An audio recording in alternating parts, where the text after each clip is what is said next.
Ալավերդու թիվ 31-33 ընտրական տեղամասում բնակիչներն իրենց քաղաքացիական պարտքը կատարելու են եկել ժամը 8:05 րոպեից սկսած։ Հանձնաժողովի նախագահ Սեդա Վահրամյանը նշում է, որ այս ընտրատեղամասում ընտրողների հոսքը մեծանում է հատկապես ժամը 11-ից սկսած, իսկ մինչև 11-ը ընտրատեղամասի 993 ընտրողներից 61-ի քվեաթերթիկներն արդեն քվեատուփում էին։ Ժամը 7-ին առաջին նիստն է եղել, բոլոր գործողությունները կատարվել են ժամանակին, ժամը 8-ին ընտրատեղամասը բացվել է։ 31-33 ընտրատեղամասում մինչև նշված ժամը ընտրախախտումներ եւ անճշտություններ չեն գրանցվել։ Ընտրատեղամասում ներկա են միայն նախագահի թեկնածու Սերժ Սարգսյանի վստահված անձիկ, անցեկացվում նաեւ դիտորդական առաքելություն, նշում է 31-33 ընտրատեղամասի հանձնաժողովի նախագահ Սեդա Վահրամյանը։ Շատ հանգիստ է, շատ խաղաղ է, առավոտից մի քիչ պասիվ է, իսկ հիմա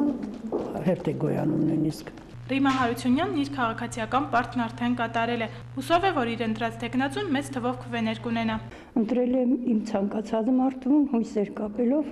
որ մեր երկիրը նա կհասցնի իրեն նպատակին իր։ Ամեն ընտրության գալիս ենք, մասնակցում ենք։ Շատ լավ, շատ հերթականած տեղ չկա անցնելու։ Լուսինե Փարսադանյան, Գևորգ Քոչինյան, լուրեր։